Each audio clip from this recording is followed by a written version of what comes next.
वैसे तो कमलापति महल अपने आप में बहुत ही खूबसूरत है। इस महल की जितनी तारीफ की जाए उतनी ही कम है। लेकिन कमलापति महल के कुछ खोए हुए रहस्य हैं जिन्हें शायद आप नहीं जानते होंगे। तो चलिए जानते हैं दोस्तों।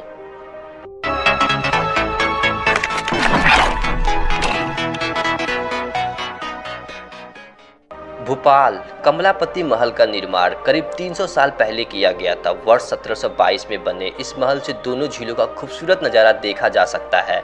7 मंजिला इस भवन की कुछ मंजिलें पानी में डूबी हुई है। रानी का शाही कमरा भी पानी के भीतर है। कभी इस महल के सामने बाग हुआ करता था, लेकिन पानी में डूबने की वजह से आज ये छोटी झील बन गई है। समय के साथ ये महल जर्जर होता गया, लेकिन इसके बाद इस महल का बीड़ा उठाया गया। बाहर से पुट्टी भरने और रंग रोगन के बाद ये चमचमाने लगा। यह अपने गौरवशाली इतिहास की कहानी खुद बयां करता है। ये महल 18वीं सदी के प्रारंभ में बनना शुरू हुआ था। इसे रानी कमलापति ने बनवाया था, इसलिए इसका नाम कमलापति महल पड़ा।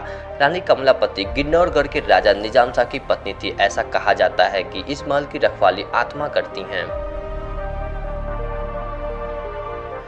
महल में शाही कमरे के ऊपर भव्य कमरा था, जहां रानी अपने परिवार के साथ बैठा करती थी। छोटी झील की तरफ सबसे निचले हिस्से में था शाही कमरा। इसके ऊपर पानी की टंकी से लगातार पानी छोड़ा जाता था, जिसमें गर्मी के मौसम में भी बारिश का एहसास होता था।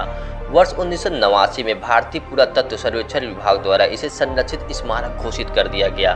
भोपाल राज्य के तत्कालीन चीफ कमिश्नर के आदेश पर महल के खुले परिसर में सुंदर बगीचा बनाया गया।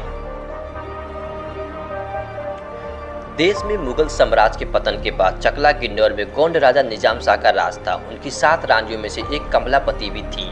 वे खूबसूरत होने के साथ बुद्धिमान और साहसी भी थी। बताया जाता है कि निजाम शाह को धोखे से जहर देकर उसके भतीजे चैन शाह ने मार डाला। तब रानी कमलापति अपने बेटे के साथ भागकर भोपाल आ गईं।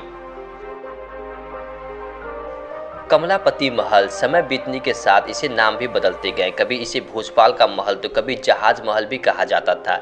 इसकी एक वजह यह है कि राजा भोज के कार्यकाल में 1010 से 1055 ईस्वी में निर्मित बड़ी झील के बांध के ऊपर इसे बनाया गया है।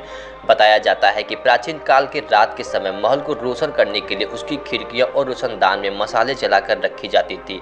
इसका प्रतिबिंब बड़ी झील में जहाज की तरह नजर आता था। ऐसा कहा जाता है कि दोस्त मोहम्मद खान की मदद से रानी कमलापति ने अपने पति के कातिल को मरवाया था। इसके बदले दोस्त मोहम्मद को जो धन देना था रानी वो दे नहीं पाई, तब अपनी रियासत का कुछ हिस्सा उसे दे दिया। ऐसा कहा जाता है कि दोस्त मोहम्मद खान ने जब रानी कमलापति को जबरदस्ती पाना चाहा तो कमलापति के बेटे नवल शाह से उसका युद्ध हुआ। ये युद्ध लाल घाटी के पास हुआ था। उसमें नवल शाह मारा गया। तब रानी ने छोटे तालाब की ओर वाले भाग को पानी से डुबो दिया ताकि उसके शरीर को कोई पा ना सके। उसी के बाद महल के नीचे की मंजिल पानी में डूबी, जिसमें रानी का शाही कमरा भी था। कमलापति महल के परिसर में एक विशाल पार्क बना हुआ है, जिसमें हरी घास और पेड़ पौधे लगे हुए हैं। पार्क में ही आकर्षक फव्वारे लगाए गए हैं। इसके अलावा एक रेस्टोरेंट है जहां पर्यटक खान पान का मजा लेते हैं। शाम के समय पर मेला सा लगता रहता है। पुराने और नए भोपाल के लोग शाम की ठंडी ठंडी बयार का आनंद लेने यहाँ आते हैं। गर्मियों में यहाँ लोग सुकून की नींद लेते हैं। इसे पुराने और नए भोपाल को जोड़ने वाले सेतु के नाम से भी जाना जाता है।